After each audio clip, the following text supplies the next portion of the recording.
Mbah, Peter Mbah is not happy over that Nnamdi Kanu is about coming out, because they know that if Nnamdi Kanu comes out, they are all what? Backing out. Yes, that's a good warning, a nice one from Simon Ekpa, Biafran Prime Minister in exile. And I want to tell you that what we have seen in the recent time about the Southeastern Governor Forum trying to visit Aso Rock in favor of Nnamdi Kanu's incarceration is just an eye service.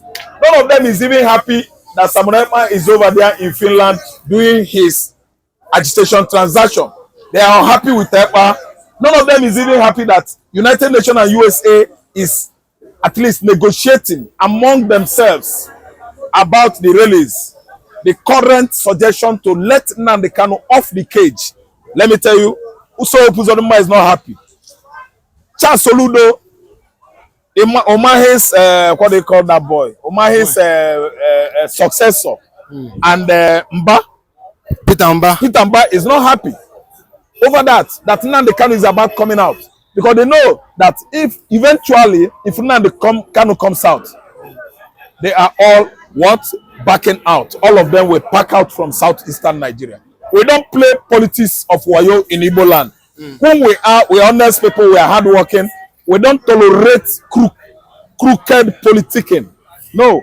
When you are playing politics in Nigeria, make sure in Igbo land, make sure you do redeem all your promises to the southeasterners. Failure to do so, they are coming after you. So what I'm trying to say here is that negotiation for Nnamdi Kanu, good. All we are working towards now is let Nnamdi Kanu come out. If anybody asks him, those governors or Tinubu himself, must you don't do this? Yes, I will do it. It is called Durex. Nnamdi Kanu is a well-learned, educated man. Everything you do there is under Durex. When you come out, you tell the whole world what transpired when you were at DSS facilities. That they force you. We don't need to educate people on this. I don't know what I understand. So if they negotiate whatsoever, you come out, because it's obvious that court set you free. Nnamdi Kanu was freed by appeal court, by high court. Umuahia, Abuja, why are you still holding him? It's because he's an Igbo man. It's because of the kind of hatred you have against Igbo man. Igbophobia, if anybody looks at you and that person is a fool and also Yoruba, he will be very jealous of you. Why? I don't know. This kind of hate against Igbo man, it started as early as how many centuries ago?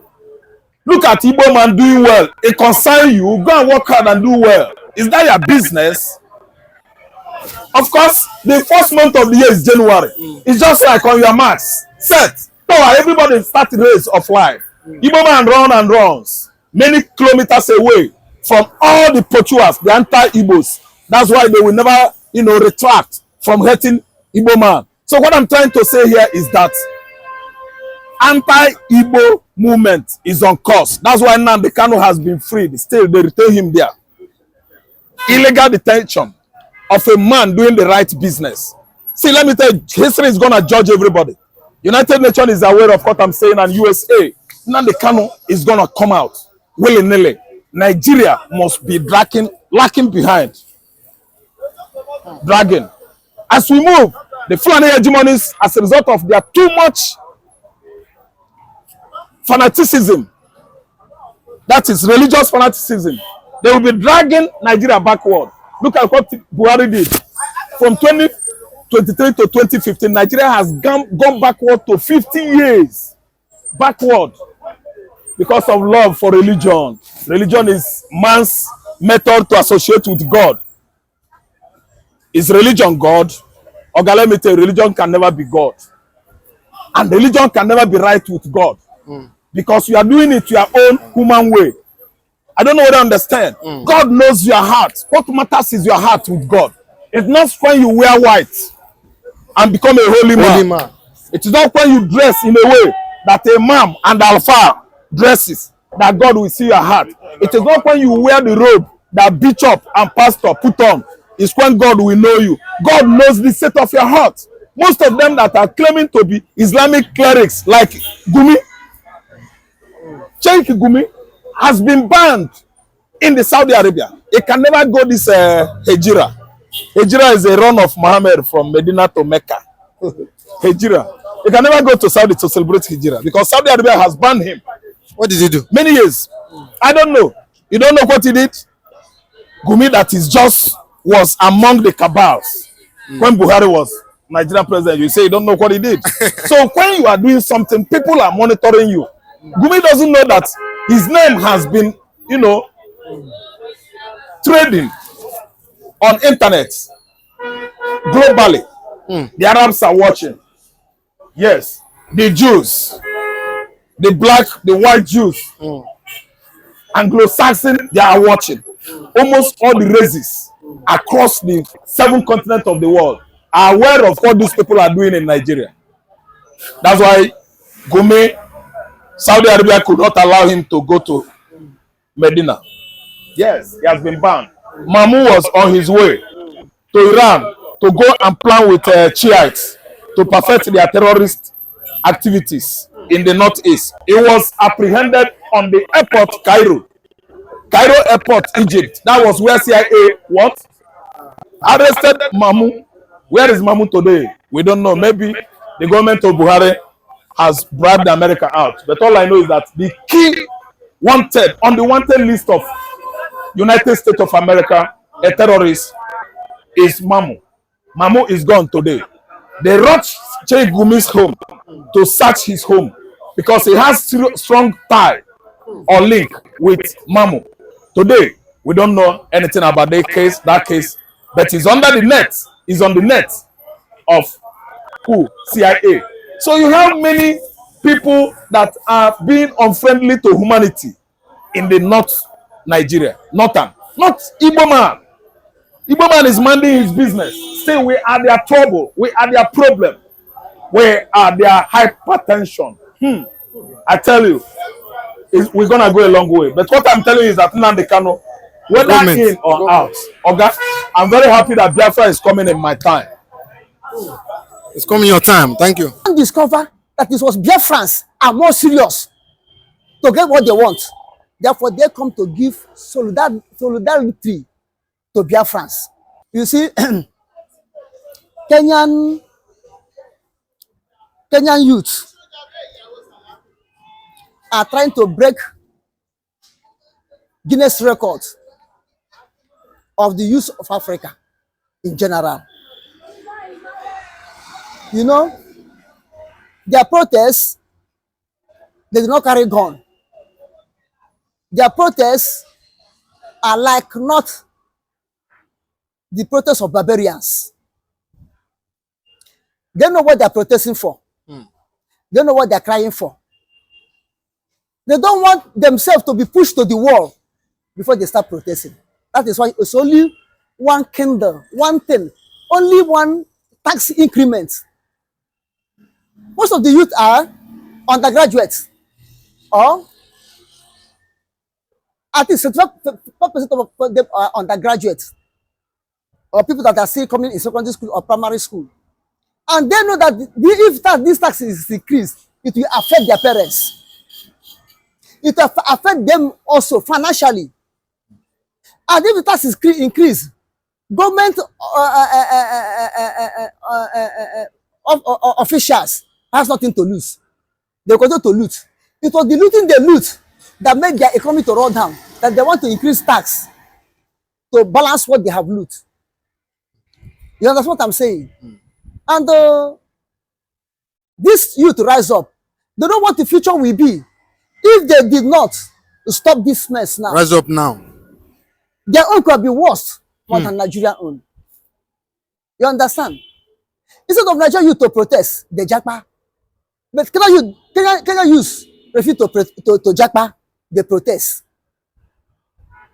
And if you can see now that their protests have made impact to the government, and they are trying to play a modern role for African youth in general. Now, and they come to African youth, come discover that it was Biafrans are more serious to get what they want. Therefore, they come to give solidarity to Biafrans, more encouragement to Biafrans. Say, keep on what you are doing. You are doing the right thing. You are on the right course. We support you. Now, what they are saying, it shows that what their government under Uhuru Kenyatta did to Nnamdi, they are against it. Which means, had they been kidnapping of Nnamdi was open show. These are proof that the youth of Kenya will never agree. They will fight for the defense of Nnamdi. And they're trying to tell the whole world that what their government did, Uhuru Kenyatta, in his own time, he was a shameless president. President who loved corruption. President who loved evil. That's why he support evil doing to kidnap Nnamdi. Now they're coming to tell Biafrans, keep on, we are with you. If you succeed, no matter what happens, we give you at least moral support. Now they know that it's better for you to die for freedom, justice, and equity than to be alive and remain a prisoner forever. Than to be alive and become a slave to in your own country. You say you are one Nigeria. You remain a slave to one tribe. They say no, it cannot be done. And see how Kenyan youth come together without mind the differences of their religion, differences of their tribe. They come together to fight for one common good, to emancipate themselves and their future. And they have discovered that this is what Biafrans are doing. So they give us encouragement to fight until we get our own freedom. And the fact the Biafrans are fighting or protesting or defending themselves, not for the betterment of Nigeria, not for the turning over good things of Nigeria, but because Biafrans have seen that there's no Progress. Terrorism for Nigeria. There's no hope of anything good thing again for Nigeria. So they decided to leave themselves. So Biafrans are protesting, Biafrans are fighting, Biafrans are defending themselves, Biafrans are crying for total emancipation of themselves out of the bad governance that lead to so many crimes in Nigeria. They want to separate themselves. And the Kenyan people have found out that this is the best thing the Biafran youth can do. Because if you watch agitation of Biafran, because the youth are doing it. The so-called elderly people that are saying that they are 100 Igbo, they are Igbo elites, all of them are for Nigerians.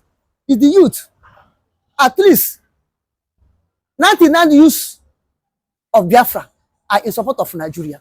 I mean, sorry, in support of Biafra. That is why they don't play with sit at home, one day sit at home. They don't play with it. And the Kenyan people have seen that what they are fighting for is the best thing for them to detach themselves from Nigeria. That's why they give them that advice. You better die for freedom and get the freedom than to be alive and be slave or prisoner forever. You see the people that reason well. Now some people will come in social media. Someone is not doing well. Someone is abroad, is getting word. Someone is doing this. Barbarians, they come and talk anyhow. Even if someone is abroad, give me instruction. Can they do it? You are condemning someone is abroad, not doing anything. Just give me instruction. Can you come here and fight? You that is in Nigeria, what do you do? Are you able to kill ants? How much should you open mouth and talk? You are seeing someone, a person you can talk to anyhow. If you follow someone come in their presence, can they talk? Can they look at someone face to face and talk? So I love the advice that Kenya youth give to Biafran youth. And I love what Kenya youth are doing. I love how they're teaching other African nation youths to act in a way they're supposed to act. Not a South African youth that rise up killing their fellow black in South Africa. No, that one is barbarian. Or rise up to be materially white as after that have come to an end. That one is a barbarian. They are doing the right thing. They're not doing the right thing. South African youth rising up, killing their fellow blacks in South Africa, or fighting, maltreating the whites when apartheid have ended. No more apartheid. That was a barbarian. Let them go and fight their government. They should check unemployment when whites were in power, and check unemployment now that blacks are ruling. They should check the downfall of South African economy now, and check when whites are there, the economy of South Africa. All the whole infrastructure, all the whole building, the whole factory, is it not whites that build it? The only mistake white did in South Africa is that apartheid system they practice. That's the only mistake they do in South Africa. But what makes South Africa to be proud in development? They make South Africa to be proud in development. Look at now what people have entered. Apart from Nelson Mandela, after Nelson Mandela, all the presidents in South Africa, they loot treasury. All the old government in South Africa, black government in South Africa, they lose treasury. They don't look at Kenyan youth. Look at what Kenyan youth are fighting against corruption. And if Kenyan youth succeeded like this, any government will come in, we respect them. Any government that will come in. Now, it shall be government of the people, government of the youth, by the youth, and for the youth. This is what Kenyan youth are trying to do. Democracy of Kenya should be by the youth, for the youth. That's what they're doing. Democracy of the youth, by the youth, and for the youth. That's what the youth, Kenyan youth are trying to establish. No more recycling leadership. All the people continue to recycle them as Nigeria own be. We continue to recycle all the outdated, aged leaders. We continue to recycle them. And you to be doing talks for them. You to be doing talk for them in Nigeria. Kenyan people want to bring it to an end. Now, any youth that fought any corrupt government in Kenya, eventually, any of them that rise up to power will not be misbehaved because he knew what he did to others. If he misbehaved or her misbehaved, the law of karma will come against him. So everybody, you will see that if they succeed now, Kenya government will be in order. Not that no country, even America, no country that their leaders will not take 1 kobo or 2 kobo out of their treasury, but not like African own. African own is too much.